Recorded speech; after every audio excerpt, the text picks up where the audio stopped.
Well, a very good morning to you, and thank you so much for keeping it to NBS Television. This is time for the topical discussion, and we delve into conversations of dialogue, conversations of political engagement within the Inter-Party Organization for Dialogue. We're remembering in the past, under, of course, the funding of the Netherlands Institute for Multi-Party Democracy, when National Unity Platform took to Parliament, of course, leading the opposition, it said they would in no way be able to participate in the IPOD conversation. Why? Because it seemed to legitimize an illegitimate government currently in power. But after the Political Parties and Organizations Amendment Act, which did put a stringent measure for political funding to go to parties that have representation in Parliament upon participation in the Inter-Party Organization for Dialogue, now we've seen quite a change in thought from the National Unity Platform, now agreeing that they will be able to sign the Memorandum of Understanding. What has changed now that wasn't existent then? Or is it about the money conversation, as many believe or think? But the National Unity Platform has come out sternly to say it's not about the money. It is about the law and what the law expects us to be doing. With me in studio, I definitely have Benjamin Katana, who is the National Treasurer of the National Unity Platform, but also a lawyer within the party. A very good morning to you, Councillor Benjamin. A pleasure having you. Good morning to you, Mildred, and the viewers of this show. Good morning. Thank you so much for coming through. And I have Dr. Serwambela, who is currently the Executive Director of the Inter-Party Organization for Dialogue. Doctor, it's a pleasure having you, and a good morning to you. My pleasure being here. Good morning, viewers. Good morning to you. And to you, our viewers, you can join us. Any questions, any thoughts on at NBS TV on X, NBS Television on Facebook, and X Media Services on YouTube. You can also join us on the Afro mobile platform. Let me start with you, Councillor Benjamin Katana, for a dialogue body that was formed in 2009. Originally, that was funded by the Netherlands Institute for Multi-Party Democracy. In the last Chisanja, if we would say so, the last term, the last 5 years, you stood stern and said you were not going to participate in the IPOD.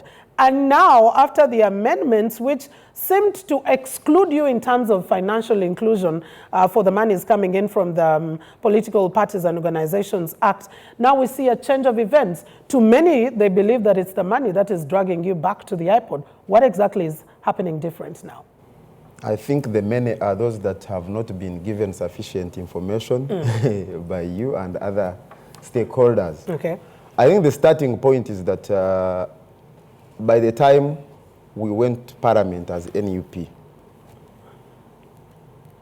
what was there known as IPOD is different from what we are dealing with today. Okay.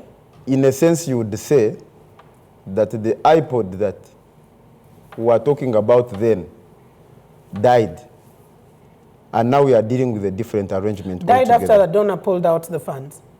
Is that so? Partly. Okay. Because it was a company limited by guarantee. What you would call a private initiative, not an initiative of the state and the creation of statute.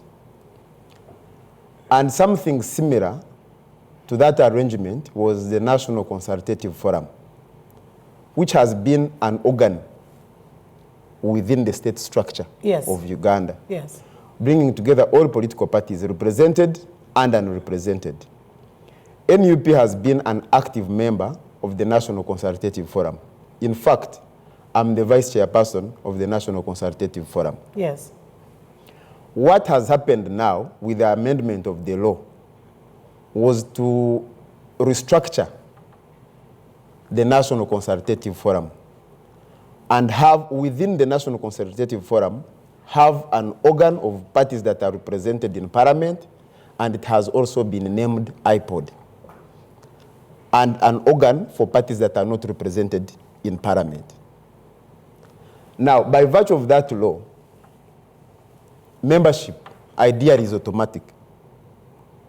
For as long as you have of where to belong. Yeah. But the law went ahead and prescribed that the Minister for Constitutional Affairs would then issue a statutory instrument prescribing the operations of these different organs, entry, exit, and things of that nature, which instrument has not come into existence.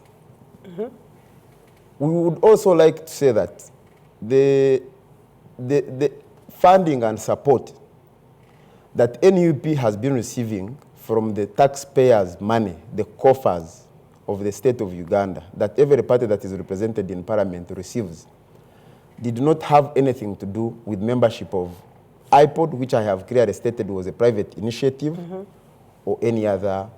But that funding... But the conversation came from IPOD. No, the conversation preceded IPOD. What came from IPOD was increment of the money. From the 40 million that is allocated to every member of parliament, going to the party every year, to 100 million. Per member of parliament? Yes, going to so it is on the basis of representation. But of course, there has been a formula developed where 75% of the money now goes to NRM, and then the rest is shared by the other parties that are represented on numerical strength. Yeah. Would we say you weren't part of IPOD then because there wasn't any stringent measure that required? No. Our objection to the arrangement was that the initiative of IPOD, the whole idea of sitting together, was that let's close the deficit, the gap in our democratic space. That was the idea. Our argument has been that for all the years that this initiative has existed in Uganda, there is little to show that has been achieved in terms of closing the gap in our democratic space. That people continue to be tortured, people continue to be harassed, opposition political parties continue to be stifled and not allowed to do mobilization. So these have been our objectives, and they are still our objectives. Now, when I have talked about the funding that political parties receive, where the lion's share goes to the NRM. The NUP, when it got the little money it got, it went to work with that money and did a lot of things. You have seen our headquarters at Kavule, you have seen our offices in Iganga, you have seen our offices in Mbarara. And I think on account of that, some actors, especially in the NRM and the now Minister for Justice and Constitutional Affairs, felt the desire to stop NUP from getting that support. But the law at the time could not give them an opening to do so. And they went and I think it's not restricted to the money. And I think by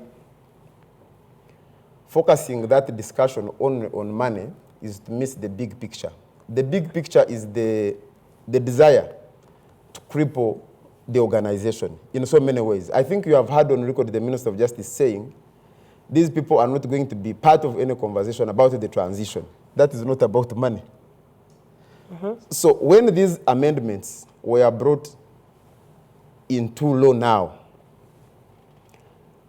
they found us when we were already members of the National Consultative Forum. Yes. So the question may be now that people should be saying is that, are we withdrawing from the National Consultative Forum? No, the biggest conversation on IPOD is that with that particular clause, that the money will also be upon participation and membership. That is the reason why many ask, are you joining because you felt you were being stifled and excluded? And I can tell you, Mildred, that even if now we have written that letter, I can tell you that they will find reasons to make sure that we don't receive that money until these elections are over. So let nobody be deceived to think that that money has been withheld because we are not members of IPOD. Have the instruments of operationalization come through from the minister? Not at all. What Electoral Commission and the minister are now doing is mixing the old arrangement with the new arrangement without a legal basis. Because if you look at the law now as amended, there's nothing it says about the memorandum of understanding. Nothing, absolutely. Number two, so for the minister and the Electoral Commission to say that for parties to receive this support, they must have signed on that the memorandum of understanding, that is the creation of the private initiative. It has no legal basis. But that's why I said the conversation should be on persecution, that these people are just using the law to persecute the party and its millions of supporters. Since when did you last receive money? Before this law came into, I think in the first quarter. And you're supposed to receive money quarterly? Quarterly. So in this quarter, you haven't been able to receive? No, and other parties have. Okay. Yes. I want to just kindly hold you. I will definitely be getting back to you on the reasons now we're seeing your willingness to be able to join the party. Let me get to Dr. Sirwambala. And I love that Council Katana is talking about the old arrangement of IPOD and named, and then the new arrangement now that we've input under National Consultative Forum, Political Parties and Organization Act. Wasn't this particularly targeting your members or your would-be members? Because in this case, as National Unity Platform with the representation in Parliament, they are your members in essence. Whether they are allowed to come or not, they're essentially your members, and they're being targeted by the law. That is what it looks like. What do you see it? Well, Mildred, I think it would be speculative for me to say that the amendment was essentially targeting a particular political party. I wouldn't say so, because it's not explicit.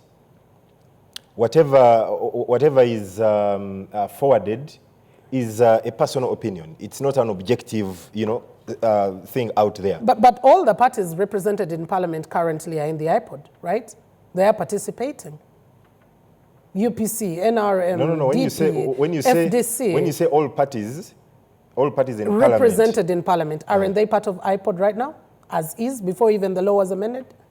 Council Katana has Except just NOPE. Yes. That's it. That's what I'm looking Except, at. yes. Except NOPE. And that is why many believe that amendment was directly targeted to the National Unity Platform. Well, I personally, I don't know. That's why I'm saying that I can't say that by implication or explicitly the law targeted that. But I want to believe that, you see, the thing here is that in economics, there is what they call the opportunity cost. That you make a decision, there will always be an opportunity cost. Yeah. And so, a party in Parliament makes a choice, makes a decision, and say, we are going to be part of this arrangement on their own volition. There will always be the other side to the decision being made.